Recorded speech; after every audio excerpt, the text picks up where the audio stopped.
إذا سنتابع هذه الكرة الثابتة أشرف حكيمي وحكيم زياش كيرفع الكرة فرصة فينيسيوس جونيور. الاعتماد دائما على اللاعب فينيسيوس من أجل قيادة الهجوم مرة أخرى.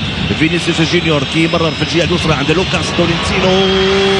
خطيرة، فرصة خطيرة لفائدة المنتخب. عز الدين أولاحي، حكيم زياش، حكيم لأشرف حكيمي. عفوا الانسجام الكبير بين اللاعبين الممتازه. عز الدين أولاحي فرصه من المنتخب المغربي. فرصه يوسف عنصيري كيرجع الكره لبلال كيمرر لحكيم. عز الدين أولاحي، حكيم زياش، تمريره ممتازه. فرصه بيد المنتخب الوطني المغربي. يوسف عنصيري، فرصه مرات جانبا. فرصه الهدف مرات. التمريره والقراءه الممتازه لمساحه الملعب. نصير مزراوي خد الكره بالصدر يسدد. الكره ما مشاتش بعيد من القائم الايسر لمرمى الحارس ويفرتون. ابرز فرصه لفائده المنتخب الوطني المغربي اللي كان قريب من تحقيق اولى اهداف هذا المباراه. لاحظوا نصير طريقه ممتازه وبسنتيمترات مرات على القائم. نصير مزراوي اللاعب اللي كنعرفوا امكانياته الكبيره، كذلك ازدواج على مستوى الادوار. خطيره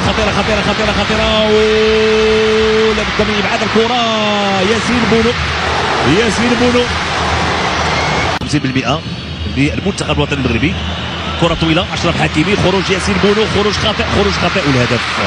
خروج خاطئ والهدف الاول لفائده المنتخب البرازيلي. في الوقت الاول البرازيلي تبدو المحاوله. بوفال، فرصه بوفال. هدف اول لفائده المنتخب الوطني المغربي. لعبت بشكل ممتاز. تابعوا من جديد هذه الفرصه. حكيم زياش خد الكره بشكل ممتاز. انطلاقه، كان التمريره كان خطا على مستوى التمرير بلال خنوس، ثم استرجاع الكره. لاحظوا المناطق ديال المنتخب البرازيلي. تمريره ممتازه ثم خطات الكره لسفيان بوفال. مازال من قصد وضع الكره بهذا الشكل وبهذه الطريقه وبهذه الجماليه، واللي خلى ما كاين اي رده فعل لويفرتون. تابعوا هذه المحاوله. سفيان بوفال يضع الكره في الشباك وفرحه كبيره للاعبي المنتخب الوطني المغربي. تابعوا من جديد. سفيان بوفال خطا الكره بشكل ممتاز، ولانه كان عاطي الحارس المرمى بالصدر بالظهر عفوا، فما تمكنش ويفرتون من ابعاد الكره. هدف اول وهدف مستحق لفائده المنتخب الوطني المغربي. اذا تغيرت النتيجه هنا بتسديده للاعب رودريغو سيلفا. التسديده ديالو مشات فوق المرمى. قلت بان ما نتابعه الشغف الكبير ديال الجمهور المغربي والحب الكبير للمنتخب الوطني المغربي. ذكرها من مدرب اسمه لويس انريكي. جات كره في الجهه اليمنى. يوسف عنصيري مشى دائما على مستوى الجهه اليمنى. امكانيه التمرير يوسف عنصيري شنو يعمل؟ يوسف عنصيري تمريره. فرصه حكيم زياش. فرصه الهدف. عز الدين أولاحي لسفيان بوفال. المنتخب الوطني المغربي قائم جوله اولى مثاليه. فرصه اخرى لفائده المنتخب الوطني المغربي. كانت تشكل خطوره. عز الدين أولاحي مشات الكره في الجهه اليمنى عند حكيم زياش وغادي يعمل حكيم زياش. فرصه وممتازه من عز الدين أولاحي. شنو يعمل عز الدين أولاحي؟ تمريره. فرصه. سفيان بوفال ما تمكنش المنتخب الوطني المغربي في الوقت اللي كان تدخل ديال سفيان عبر ضغط الحكم كيعلن خطا لفائده المنتخب البرازيلي.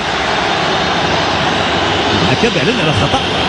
ما عرفتش علاش لاعبين ديال المنتخب.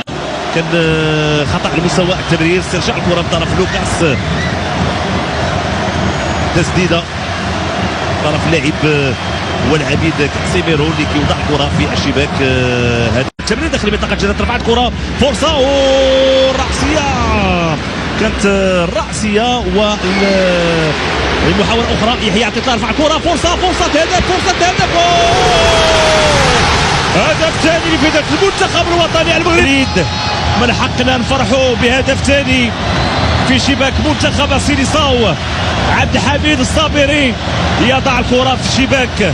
فرحه كبيره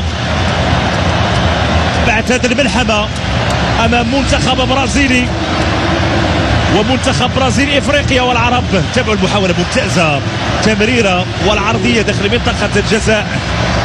طلعت الكره للاعب عبد الحميد الصابري بعد التمريره من يحيى عطية الله. تسديده قويه تعانق الشباك الحارس ويفرتون. والمنتخب الوطني المغربي يتمكن من انه ينتزع مره اخرى تقدم امام منتخب البرازيل. تابعوا المحاوله، قطعت الكره في البدايه للاعب وليد جديره، ولكن عبد الحميد الصابري هو من تمكن من التسديد.